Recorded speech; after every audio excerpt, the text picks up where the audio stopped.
I'm calling the Finance Committee meeting to order, and can we do the Pledge of Allegiance, please? I pledge allegiance to the flag of the United States of America and to the republic for which it stands, one nation, under God, indivisible, for liberty and justice for all. All right, thank you. So, can I entertain motions for chair? You guys want to be the chair? Jamie? Yeah, sure. I mean, yeah, we can, yeah. Okay, I say nothing. I'm just here. I move, for Jamie Fitzpatrick to be appointed. He was appointed?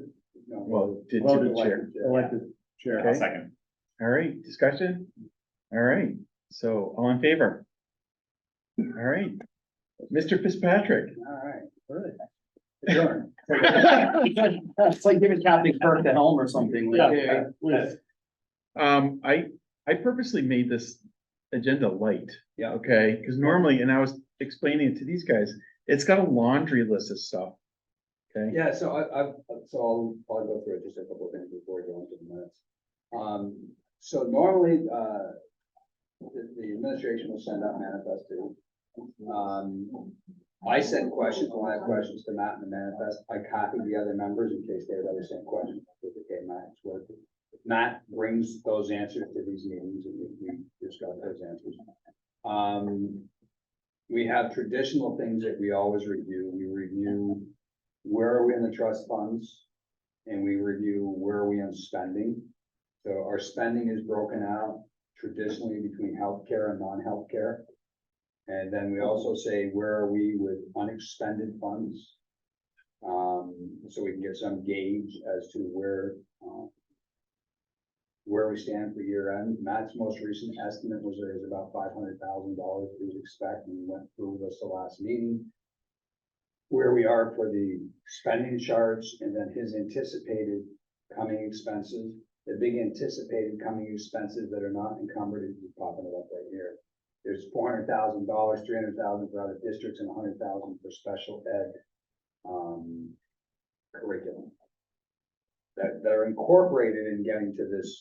He came up, I think, $613,000. He said, from my experience, that's going to dwindle to about $500,000 by year end, but other POs coming in. So that's kind of where we are projecting right now to be at the end of the year for unencumbered funds. So you're aware of unencumbered funds, what's left over at the end of the year, get returned to taxpayers in the form of they go into the calculation as to what the next year's tax rate is going to be. So absent those unexpended funds, then the tax rate will be higher.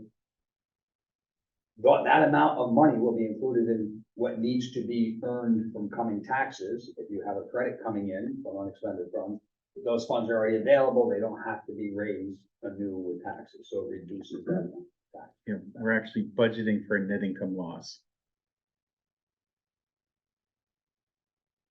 Okay, Yeah, so I don't know if you had a chance to read the minutes, neither of you would have been on it. Those are the minutes, I read those, well, I didn't read those in the last meeting, that was told to bulletized. Bulletized was for the last meeting. But that is available, it's been circulated. Can I get a motion to accept the minutes? Motion. Accept the minutes. All second. All in favor? Okay, motion's accepted. So Matt, can you step us through the administrative comments? yeah. So I try to put most of what he said into this comment. Into my comments. Now, the first thing that we've been tracking, at least for the last year, is inflation. And the latest inflation rate is 5.9%. And we're starting to see some pressures that I've been starting to see are renewals for next year. And one of them was a 38% increase over the current year. Okay, for software. And this is one of our systems that we can't avoid. So, Just because they're asking 38%, maybe they get it. Right. What in particular? Yeah. it's our student information system, Okay. Alma. So we have to, okay. Are we considering a different system anyway? We are not happy with the services they provide, and given our unhappiness, they decided to increase the price by 30%. Right. You might make our decision easy for us. Yeah. The problem is that there's an implementation timeline that starts in about December. Yep. And so we are definitely going to be looking at all of our options for the fall of 24, Right, to get ahead of it. not the fall of 23. Got it. Yeah, and we did have a lengthy, multiple discussions about the impact on staff to switch SIS systems. Yep. And we are hoping to have a change in the reading program in K6 or K5, and that's priority. And so we decided to choose our battles for next year. It was a tough decision.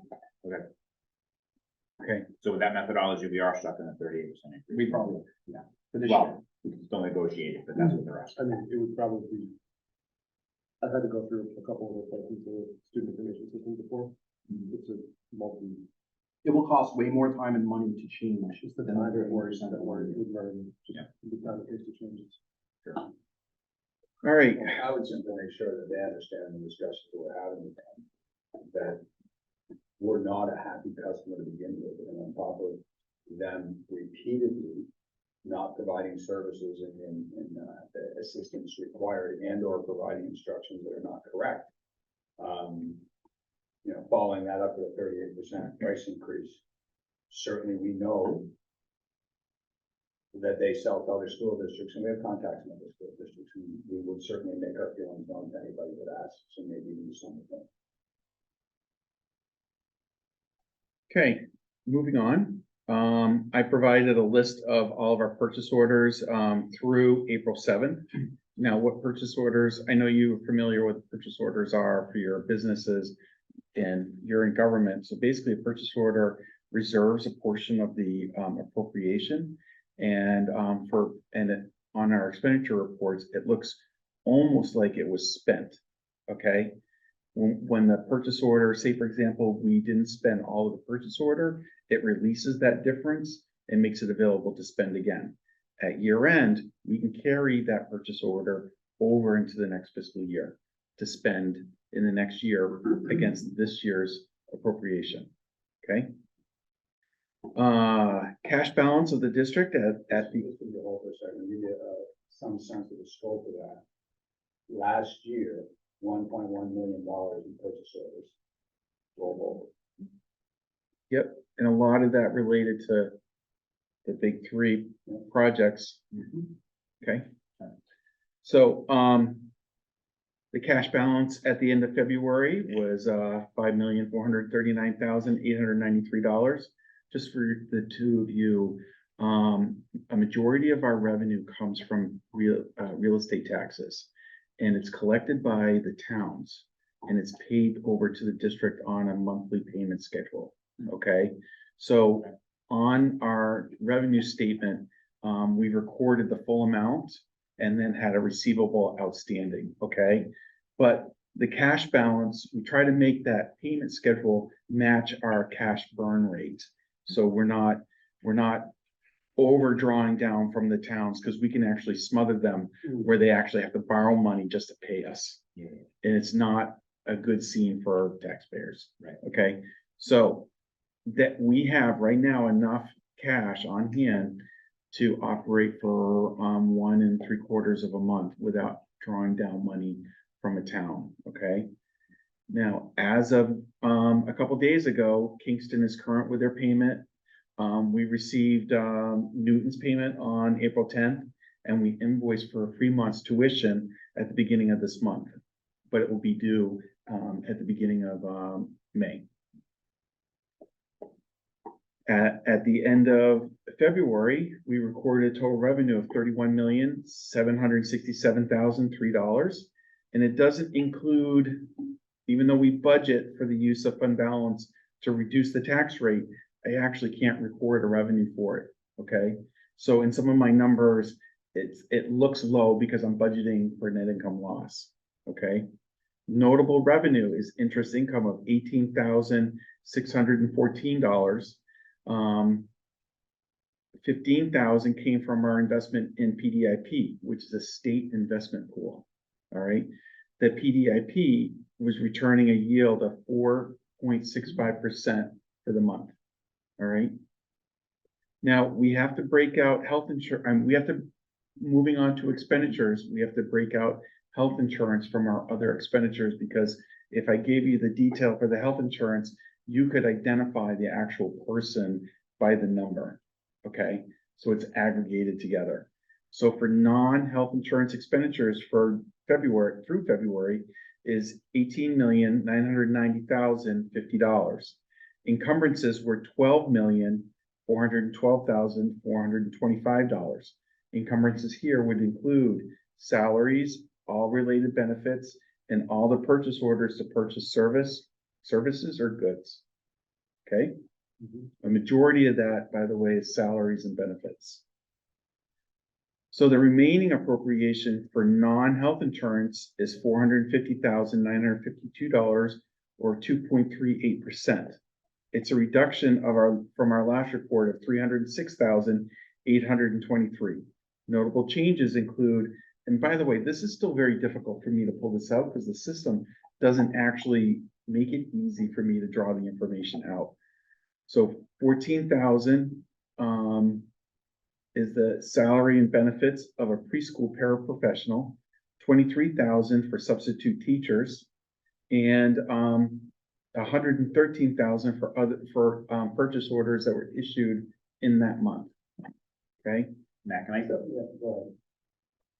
so this is just for my situational awareness here. So you mean to tell me that health, oh, that's non-health insurance. Oh, okay. I was like, whoa, I whoa, think whoa. that helped with the analysis. Yeah, okay. So Matt, I have a question. We've accounted for a little over half of the 306. Yes. So there must be other additional purchase orders. And I really like to understand what's Right. going in there, because we've gone down from 757,000 to 450,000 in 1 month. Yes. So we've wiped out I'm almost half of our struggling. unencumbered spending in 1 month. Yes. I'm struggling to try to explain that. And one of the things that I thought was happening was if we hired a person after that measurement date, it was affecting how that report was reporting. Like if you asked me to produce a report for September, it's not going to give you an accurate report anymore. It's not going to be the same number I gave you before. Okay. So I'm trying to figure out what is it doing. And this particular month, I'm having problems trying to identify the change. Because I mean, this scares me. 2 more months of this and you spent every dime of your non-health money. Well, can I ask another question? Mr. Chair? Sure. So did any of the out-of-district placements that Troy did that went on, because we had a couple, could that be some of the money? Yes. But that should be part of the additional purchase order. Oh, no. Should be, Yeah, it should be. Yes, because it's an out-of-district. yes. Now, I also want to make you aware too, today I started cleaning out purchase orders. All right, Good. which is We're gonna why ask my about that estimate next. went up. Okay, so I don't want you to get the impression that we're gonna run out of money. Okay, Well, the math says that we are at this rate, so that's why I want to bring it up, and we need to this is, we need to be very careful of any new POs, and we need to start cleaning up old POs. An old PO cleanup, just for your understanding, an old PO cleanup is, at the beginning of the year, I put in a open PO that I'm gonna pull $5,000 of supplies at WE Grace. And now we've only got 2 months to go, and 10 months would have been 50,000, and I've only done 30,000, and I'm not gonna make that up, so I'm 20,000 difference. I need to close that out in the PO, and it's 20,000 comes back as unencumbered. When Matt says he's trying to close out POs, that's what he's talking about. Yep. Those items where we're not going to end up spending the money, you close them out as to whatever your spending is now, and then that frees up, that encumbrance no longer exists, so that goes back into unencumbered. And we don't know why it dropped. We can't identify why it dropped 300,000. It's 300,000. that's my struggle. Yeah. Okay, Well, you found 150 of it, yes, we'll- exactly. Yes, but you're looking for another 150. yes, exactly. So the 14, the list of numbers, The those three break out balls about there. 160,000. Yeah. 300. Yes, So it's got about half of it I gotta figure it identified. out, okay. The question, so one of the things I'm gonna look at is Matt has in the file, and he showed it quickly, is a list of purchase orders. So ones that have new dates on them since last April or last March 8th, well, I gotta look at when his Yeah, report was. from the March issue 8th. date, yeah, you can compare that and say, oh, these are the new POs, and can I download that into Excel and sort them and try to find yeah, exactly. what that number is. But Matt's point on payroll is this is a different system than the payroll system per se. Yes, And the payroll system this is the encumbrance of our projections, but once it goes real, you don't have any ability to hold what your projection was versus what the actual was. It just grabs actuals from the past. Yeah. It so makes it hard to be able to make that comparison. just one of the things that could be it is I saw that the SRO payment to the town of Kingston was paid without matching it up to the purchase order. Okay, which is, So then you're gonna have an encumbrance and a cash dispute, so you got double count. which might be in that report. You know? Okay, so So are you gonna comb through this and give us an update at the next meeting? I can, Yeah. I think But that would the be- other I'd like aspect of that. that is Yeah. now that you found that, then we have a controls issue, because nobody should be issuing payment for anything Without. unless it's tied to a PO. yeah, So even though they Well- know, hey, Jim's in the building and I see him every day, that doesn't matter. You yes, gotta match it up to the PO before you process Yes. the payment. and that has been corrected. Okay, and there's a new process put into place to identify it and deal with it faster. And our Okay. fiscal year, this is just from right, is it July 1st? Yes. Yeah, July to June. Okay. Moving on to health insurance. And by the way, I'm reporting out to February because I only report the months that, get reconciled. March got reconciled this morning, okay? So just to kind of give you an idea, it takes, 10 to 20 days for us to process, the reconciliation when it comes in the door. Came in the door, I mean, the bank statement came in the door 3 days ago. Okay, so, health insurance, expenditures were $2,641,110. Encumbrances were $2,017,497. The amount remaining is $680,211, or almost 13%. A reduction from the last report is $17,026.20. In this particular case, we had budget adjustments out of that line item for $34,793. I can't identify which insurance policy was given up to make up the difference. But that's interesting, because a budget adjustment, is basically we say there's extra money here, we're gonna use it for another line item. When we get to the budget time, you'll see that there's some line items at $1, because if you close it out and there's no dollars you can't spend against it, the $1 allows you to. That's not what this particular one was, but. So 34,000 was non-health insurance, which means our unencumbered went up 17,000. Last month, our unencumbered and health insurance went up 9,000. That was the first time I've seen it go up, and now we got a second month where it went up. So somebody's making adjustments. So we start off by making for the year, we say, here's what people have selected. Now, new people come in, people have life-changing circumstances. One of the life-changing circumstances is somebody had a child. And so they go to family from non-family, but that makes your costs go up and your unexpended go down.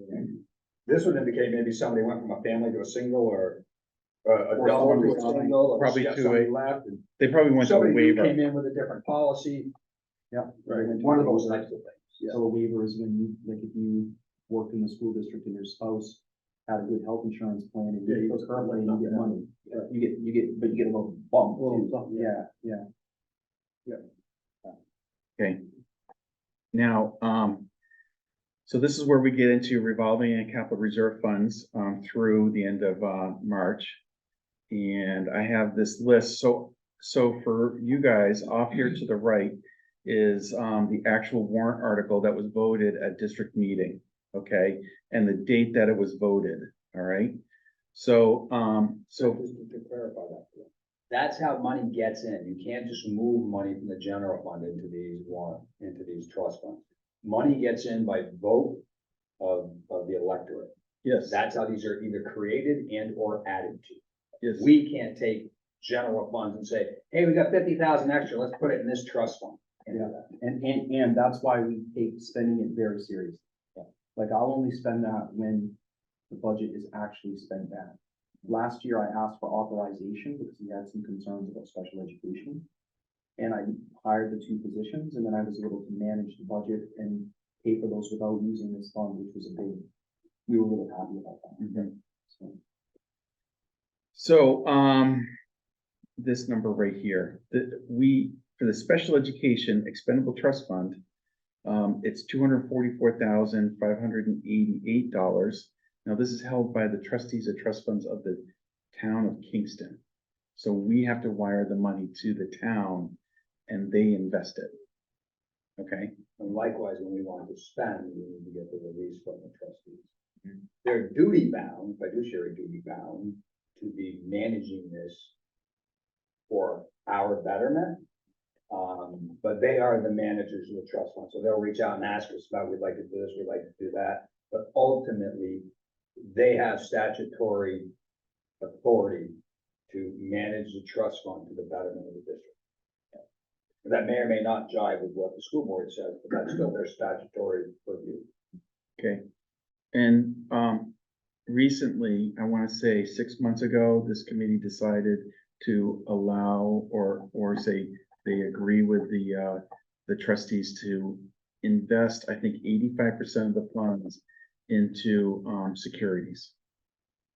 Okay, bonds, stocks, all right. I think it's more like bonds. It is, it's fixed security. is what Okay. it's- So I put Treasuries primarily.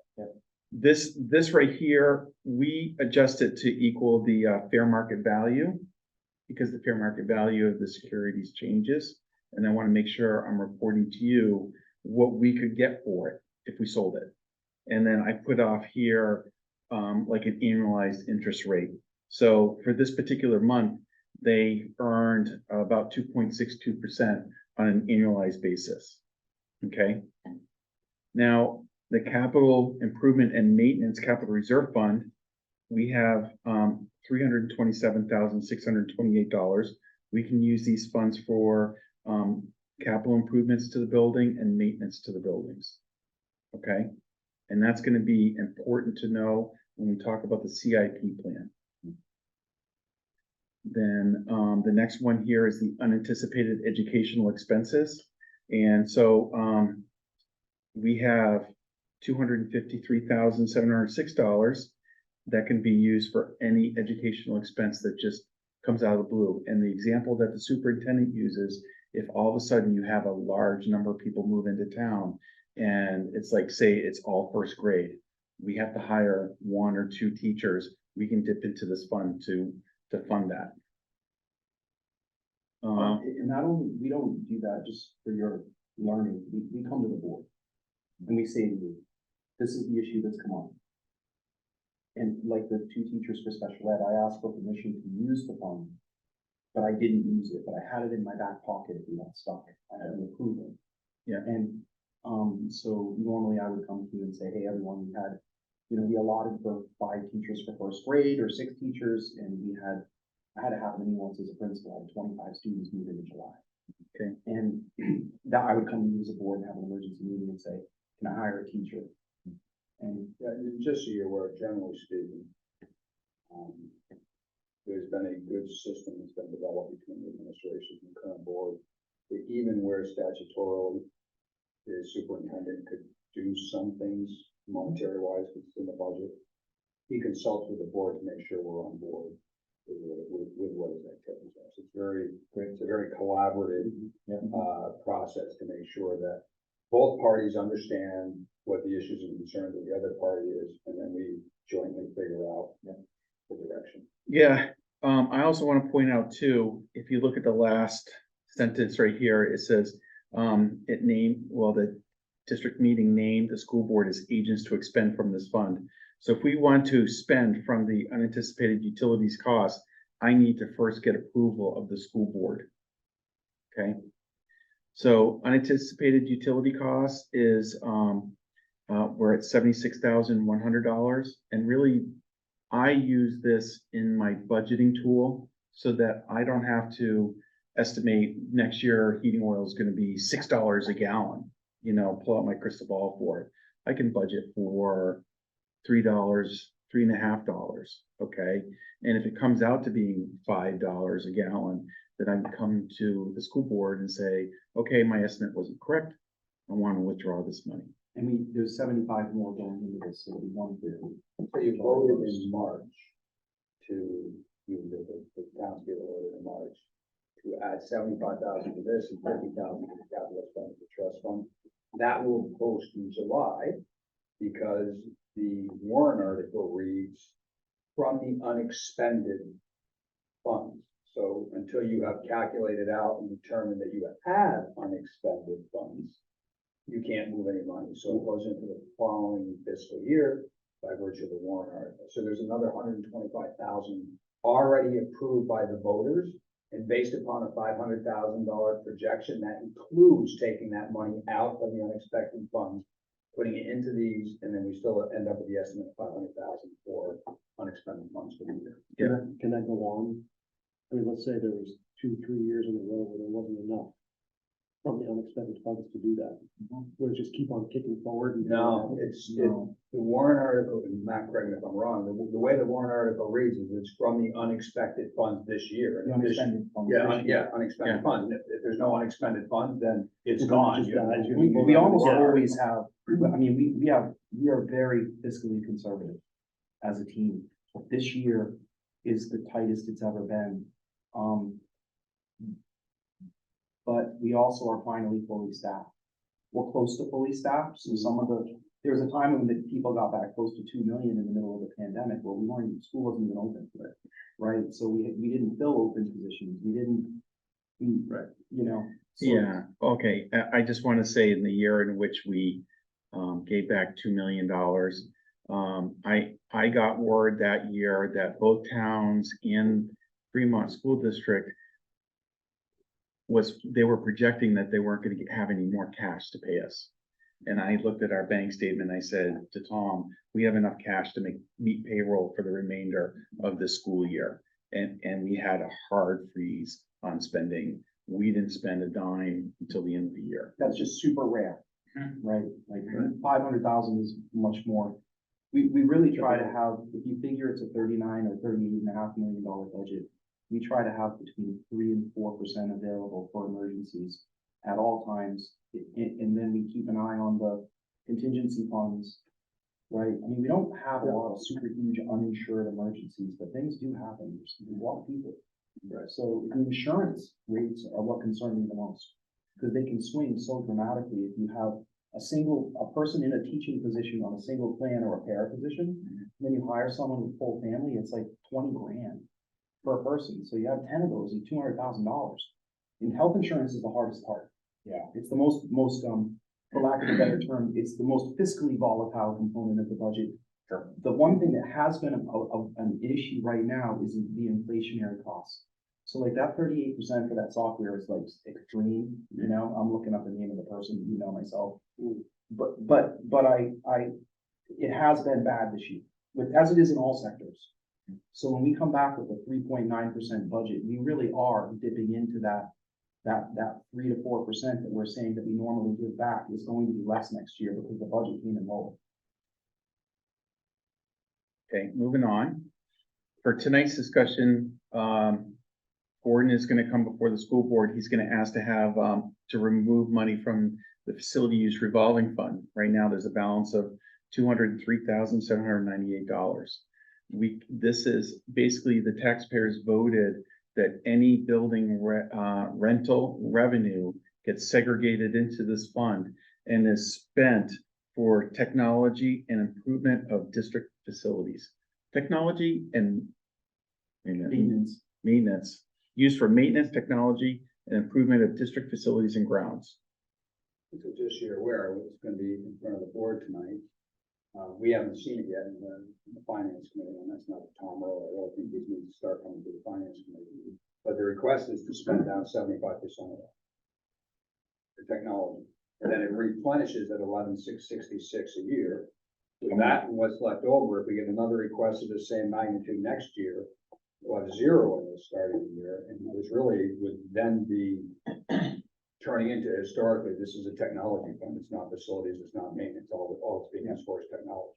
And I would echo with Jamie that except it's 11,666 a month, not. Correct, yeah. Yeah, okay, so it's 100. So if I take 12 years, it's Yeah. 140, and we're Yeah. spending 150 plus. Yeah, just wanted to clarify for the camera, the owl cam. Okay. But Jamie's right and remember, you weren't on the board, so I just want to make sure you know that we when we were trying to get that budget to come in at 3.8 to 4% Under last four, year. yeah. Yeah, that budget, Gordon had requested in the budget rightfully about 250,000 for technology. And we said, because of the inflationary issues, let's use this fund for technology for the future. But I made the board aware in my presentation that was one of the, remember when I talked about Tom's big 3 or 4 items? That's one of those, that technology piece. The other thing that's not in the budget that really needs to be considered is figuring out some kind of savings mechanism to deal with whatever needs to happen at Memorial. I can't keep saying to everyone, left turn in the train track up here, folks, we're gonna get there eventually, you know what I'm saying? And so at some point, we either need to just say that this fund is gonna fund the technology stuff with the money from the SLC. I would prefer that we start to put it in the budget as well. Cause he really should have, I mean, he's gotta have enough, if you look at just the kids. The seniors graduate, they have these Chromebooks that are a couple $100 a piece. There's about 140 seniors. And those computers can't get recycled down to freshmen. They're no good. We know that every year. So he knew going into this that he was gonna have to ask for things. The debate that Jamie and I have discussed is more along the lines of the staff laptops. If Gordon's proposing a $1,200 computer and Jamie knows that he can get an $800 computer somewhere else. Yeah, I and- did circuit video, so I updated that comment. Yeah, I know, that was good, that was funny. I was like, Jamie, not today. Ah. No, I just want you guys to know that, you know, it's never, you know, Gordon really works really hard to get the best bang for the buck that he can for everything he does. He's really good at like haggling with people, lowering prices. He's saved us a lot of money over the years. He's kind of, he's got this thing about when he buys computers that he wants to make sure that they're at a certain level of quality. And so he gets, yeah, he believes in like buying one that will last longer. Jamie comes from the business world and is right that we need to very thoroughly inventory everything we have. I So talked to Gordon for about great, 15, 20 minutes. great. Did that help at all? Yeah, so, you know, what I said is, ideally, paragraphical statements of what I want for technology don't do well for me. I want a database with asset tags, with aging of these computers. And I said, he mentioned that he had some that he had bought, some laptops that he had bought for $700, $750, and they all busted up in 2 to 3 years rather than the 8 years that he's getting out of these other ones. I said, well, and to my point, now you got data saying it. I said, I come up from a business world where I've had people say to me day in and day out, well, I need this, it just isn't working, whatever, and lo and behold, facts just don't support it. You don't want to put yourself in that position. If you've got the data, you can say, well, here's my sort of my database. Here's Series A. Series A's, I lost 75% of them within 2 years. Here's Series B. Series B, I've lost 75% of them in 8 years. There's no further room for discussion for anybody. The decision is crystal clear. And so his concern is he doesn't have, and Matt's had this issue too, he doesn't have good historic data. So well, then let's work on saying what is the data. And he also thinks in terms of how he administers things. So he administers things by school. I said, as a finance committee, that doesn't help me. I want age of assets. I want an aging scenario that we can then lay this out. And I agree, it should end up being in the budget. I mean, because I personally think we use technology too much for students. I think writing cursively and thinking is a stronger play than being on Chromebooks. But if you get into the staff level, it's impossible to do their jobs without laptops, and you need them to last. And given today's day and age, I'm not suggesting we don't have any Chromebooks. I'm simply suggesting it would be better to incorporate the old-fashioned, how do you look up things in an encyclopedia? How do you use a book? How do you write cursively? As opposed to instant information. Because life isn't always instant information. You have to learn the research and the looking up kind of thing. But anyway, so from his perspective, we had talked about the need to get, in my mind, a more robust aging system with a plan that says, this is what I'm going to use every single year. You can build that into the budget. You know, otherwise, what we could otherwise have is as these things build up, it can take care of some of the maintenance or whatever. Yep. And instead we're off budgeting the technology that needs to happen. So we're not building up anything here. And it's better to just have that battle up front in the budget process. Right. Then bleed down the. And I think if we didn't start at an 8.5% budget, it would have been it comes to the timing of choosing that battle. You know what I mean, about getting it in the budget, so. But there's never, I know, there's never I a agree. time. Yeah, I know, because, I know. then it plays into what I know. contracts are up for negotiation, when, and Yeah. ultimately, we have to take a look at, we're relooking at master schedules, we're relooking at a number of things. Where are there trade-offs we can incorporate it in? Yeah. We've seen what happened in the town of Newton where they didn't build in the trade-offs and they took a big bite in 1 year and the budget went down in flames. Yeah. I mean, they wanted a proposed $750,000 more than the default, $4 million budget. Well, and it The 1 year that I put passed. it above the default, I lost by 10 votes, and it was, I think it was $200,000. Yeah, so it's really hard, but if we can nudge it 100,000. Sure. I think this, from the financial perspective, this was my biggest, kind of point of interest is that we don't have a life cycle plan for technology. I read all of the, letters from Gordon. I want to do this many computers, this. For technology, we should have a life cycle plan because that stuff has a life cycle. And typically there is data out there that says these computers are going to be good for 3 years. They're going to be good for 8 years, 10 years, right? And then we life cycle that out to say, okay, how many do we need to buy each year? And then it's put in a budget item, not this sort of grabbing from these reserve funds. Like, I don't like that idea moving forward. Yeah. Yeah, Yeah. There's data that and I says- appreciate that. There's data that says this is what the manufacturer says. Right. It's gonna last, but then there's other data that says this is what it actually lasts. Yeah, Well, and Yeah. he's got, Take all that. he can go to Yeah. a series, and he's gonna take a look at it. And Okay. he can go to a series and say, I'm telling you this series, and that's what I'm recommending, and that's why it's $1,200 and not the $700, $800 that you're telling me. Sure. This one, I have many of these still operating at 8 years. The ones that we paid $750 on, I don't have any of those operating after Sure. 3. Yeah. Don't quote me. Yeah.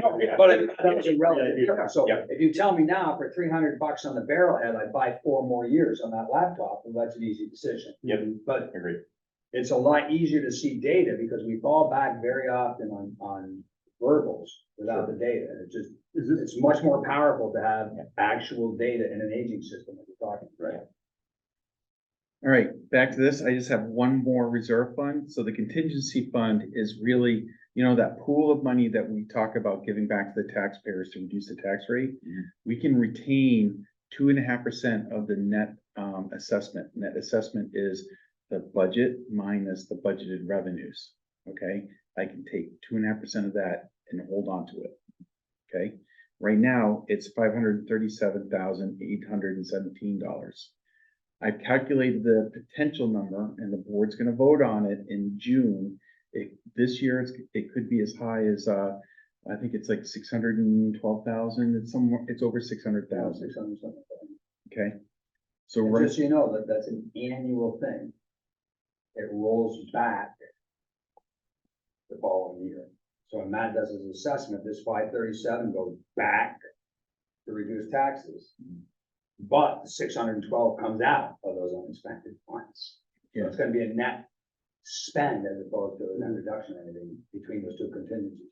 Yeah. If we vote to do that, you could vote, for example, on the board to say, no, we're having 0 contingency here.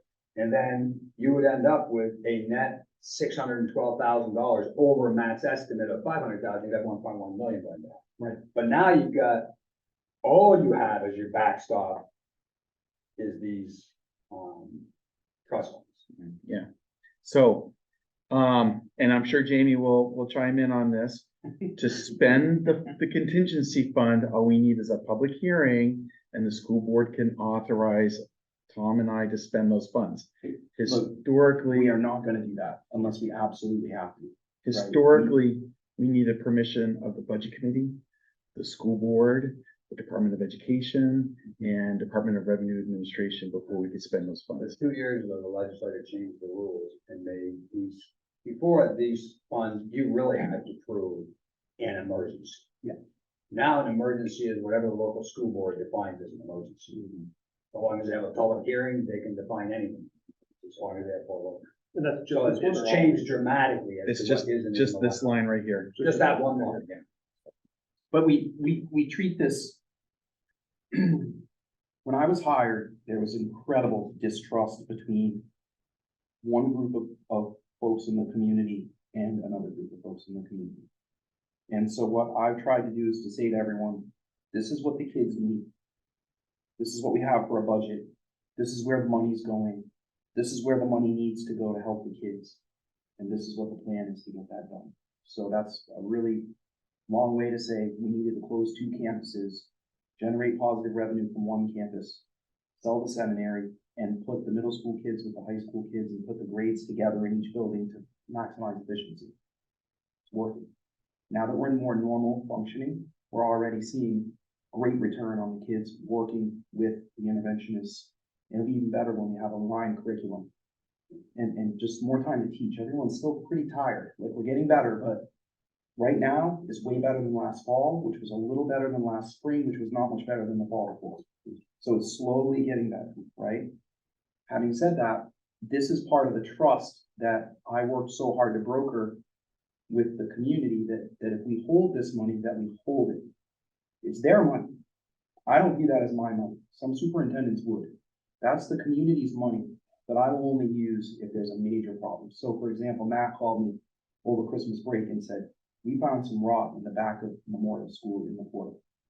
And he said, I thought I was gonna have to, drive back down here, stop Christmas break with my family, and like close school for New Year's Day. It was bad. But luckily, it looked bad when they opened it, but then it didn't go further. And they were able to cut everything out and clean it up, and it wasn't quite as bad as they thought. That might be a time when we're talking about this money. Like, do we have to emergency replace this part of the building? So far, for 6 years, I've had to have one scare where I thought, oh, I'm glad we've got that money. But boy, was it nice to know it was there. So, it's hard to tell sometimes with these capital issues, what's insurable and what isn't. So like roofs, obviously, we all have houses, or roofs are not insured, like if the roof doesn't work, you gotta fix it. Right. So I mean, we have some insurance on this roof, right? Like the rubber membrane or a warranty to a point. Well, But and it's ending. it's ending, right? So everyone thinks of this building as being so nice and brand new, but this is a huge building and it is not new. It's very well maintained. So just so you also know, that off the beaten path, to give you some perspective. There was discussion of, and probably still is discussion of putting solar panels on the roof of the high school. So that's drilling hundreds and hundreds of holes into the roof. We're already struggling. Into a rubber membrane. Flat roof. Yeah, flat. Without a pitch. And we're already struggling to chase down the leak in the library. So that, I made this comment previously probably. To me, that's a grave risk. If you breach that roof in this many places on a membrane roof, we're going to have, in my opinion, we're gonna have a problem. Yes. Almost like putting HVAC in baking. Yeah. You're gonna Okay. find stuff. So Yeah. beyond that, if we were gonna put solar on the roof, we have to make sure that the roof can support the shaded load of snow. Okay, A lot of factors there. and you need to bring in a structural engineer and have that all figured out. It's not an easy turnkey choice. It's a hard one. Okay, so But tell me one more time where this 537 comes from. It's 2.5% of The total budget. the total budget. the total budget. Okay, so in November, December, the state's gonna set the tax rate. Yep. At that moment, it's gonna be the appropriations voted in March minus the estimated revenues of the school district. The net difference is what's getting assessed to the taxpayers. Yeah. Okay, I can reserve 2.5% of that. Or up to And it 2.5%. sits in an account for a year. If we don't use it, it goes back. And then we take it out of the next year's. Right. Yeah, it's an annual thing. An annual. Every year that the school board has to make an assessment to hold it. So, It's not gonna do it. so right now we have $1.6 million sitting in these reserves. Okay. We only have like 10 minutes left before the school board meeting starts, so I'm gonna really try to jam through this as fast as possible. If you want to know what kind of budget adjustments that have been authorized in the school district, there's a link in the, right here. And I also gave you an Excel spreadsheet that if you want to sort with. And I can talk to you another time. Okay. We have, during the facilities committee, I presented I presented, the proposals for the, custodial contracted services, and I recommended to that committee not to, hire either of the companies, but rather, try to maintain the service, in district. and that the committee agreed. It's a wash. It's a wash, yep, And we have the benefit of having them in-house and being more flexible. okay. At the next meeting, probably not the one with Fremont, I'm gonna ask the school board to increase the meal prices for school lunch. We can either increase it with 25 cents per meal, but that would include a general fund subsidy to the school lunch fund by $18,643. Or we increase the price 50 cents and no subsidy to the from the general fund. The general fund is the operating fund of the school district. It's comprised of real estate tax revenue. When you pay your taxes, it goes into the general fund. And then other unrestricted revenues go in there as well. So can I just suggest that we have a conversation with the principals about, really going to push, not push, but just promote Mhm. and be very clear that when people don't choose to fill out the free and reduced lunch paperwork, even though they would receive a subsidy, that affects this, Yes, and it affects our title money that we get from the federal government. yes, Because that's based on our percentage have been 15% forever. Prior to the pandemic, now it's 7%. So Yeah. we're losing money. That's grant money that can help a lot with professional development and student learning. Because parents are choosing not to fill out the form, and now I don't know if our demographics changed and 7% of our students no longer need free reduced lunch, but It's been free, that's why. yeah, it's been free before, so There's they no have, sense of me filling this out because they're getting it free regardless. right, and now they're not anymore. Right. So they're having to pay, but they're not paying. So we've got these balances. I think your point is well taken. We need to make sure that people understand they need to be filling this out again, otherwise you're gonna be paying. There's no free lunch anymore. Right, and I never thought that was. raising lunch by 50 cents a kid is quite a bit, Okay. right, per meal. Yeah. Because it's 50 cents a day that you eat lunch at the school that it goes up. It's not And we have numbers on how many kids yes, lots. take advantage of it. Yeah. Yeah. The school lunch is a good deal. yes. We have a higher participation rate than most school districts.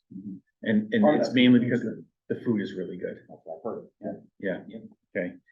All right, to knock this off really quickly, we're looking at a piece of equipment called a Ventrac to replace one of our snow blowers. And I just want to keep you guys up to date that we're just still looking at specifications for it. This is a pretty big piece of equipment and it's expensive. We're looking to lease purchase it. All right, This has been on the docket for 5 years. We have milked this other one to the end of like, it's time. We have a lot of snow and we have to move it quickly. If we want to build them. it used to be a lawnmower too, and it's one of those big ones with the big gang mowers. Well, those mowers died and they still just use it for snow blowing. Yeah. Yeah. And then finally, the new filters at Baking Memorial are working according to plan. However, we have a new emerging issue here at the high school where there's PFOAs in the water, but we're still within the state guidelines. Okay, right now the state guidelines are 12 nanograms per liter, and we're at 4.12 nanograms per liter. We've heard through the grapevine that the state's considering reducing it to 4 nanograms per liter, and at such time we would have to consider putting in a filter.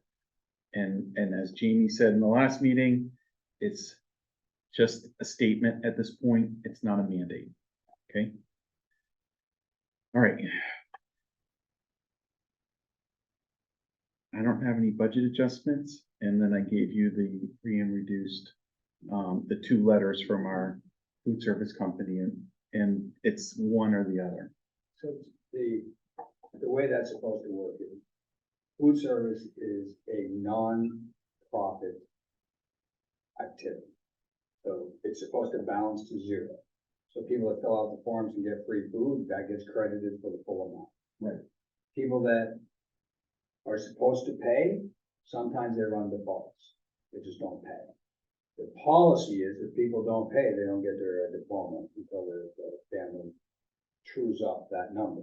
Sometimes that doesn't happen and we're faced with tough decisions at the end of the year. What these people are saying is in order to stay at a 0 balance, you need to give us 50 cents more per meal.